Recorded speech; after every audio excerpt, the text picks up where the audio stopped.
What's up, guys? All right, drink some coffee. These things are supposed to keep them warm, right? Well, and I left it out here for about an hour, 20-degree weather. The coffee's not hot anymore. All right, so I want to tell you a quick Suboxone success story.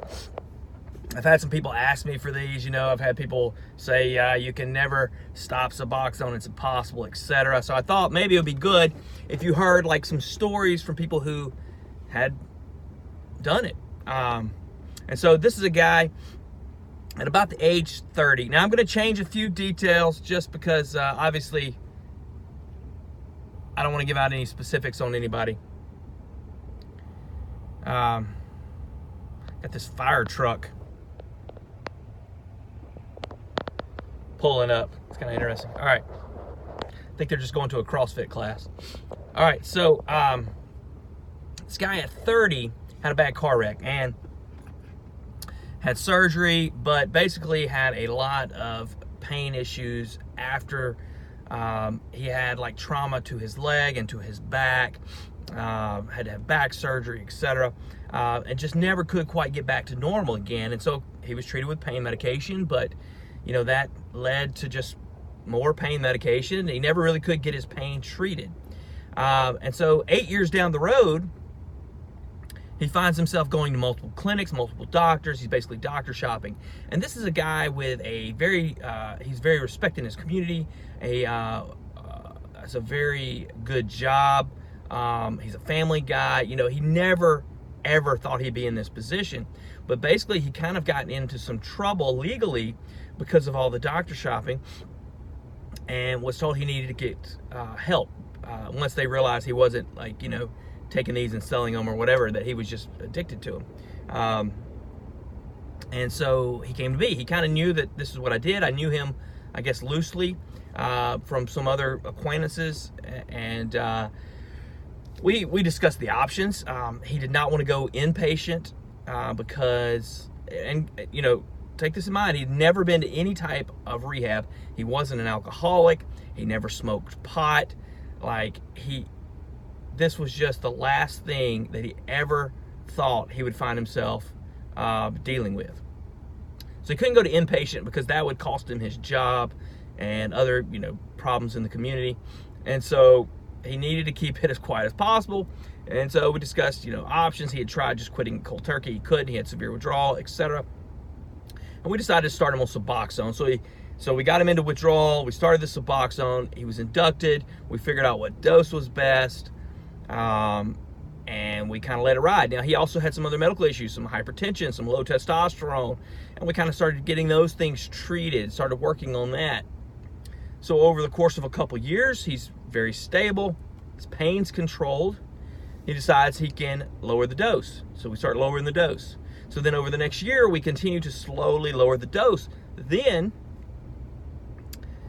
so that was 3 years on the So about the fourth year, he's ready to come off. And so we just slowly continue that slow taper.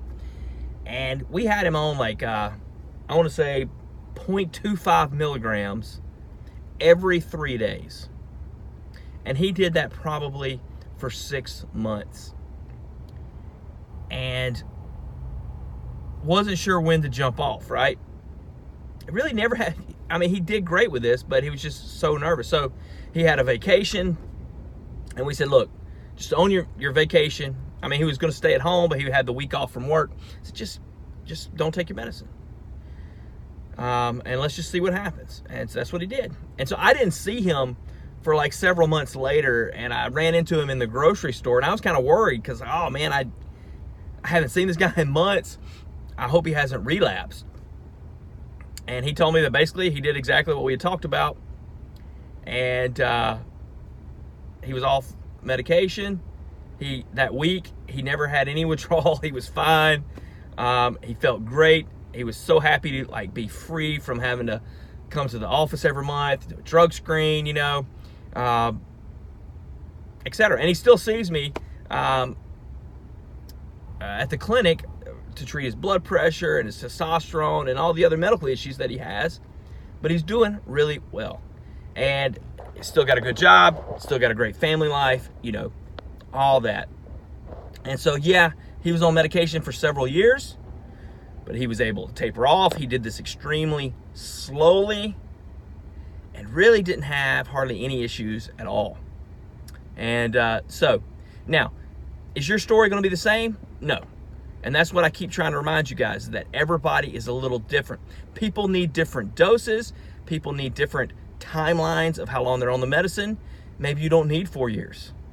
Maybe you need 4 months, 4 weeks. Maybe you need 8 years.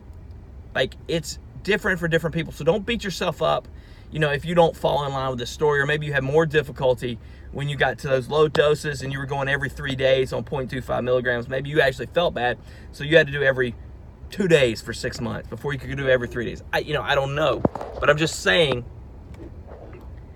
give yourself some slack and just keep working at it, man. If you're doing everything else, like if you're working on your relationships, you're getting your good sleep, you got your diet fixed, you're exercising, you know, you're praying, you're being thankful, and you're working hard at something that has meaning behind it, then you're doing okay in my book, guys. And so what if you're stuck on a medicine for a little while longer? You'll get there, and maybe you need longer than somebody else, so don't compare yourself to everybody down the road. But at the same time, I think it's important to hear some of these success stories and know that, yes, it's possible. All right, guys, I hope you have a great day. Maybe I didn't ramble too much. Peace.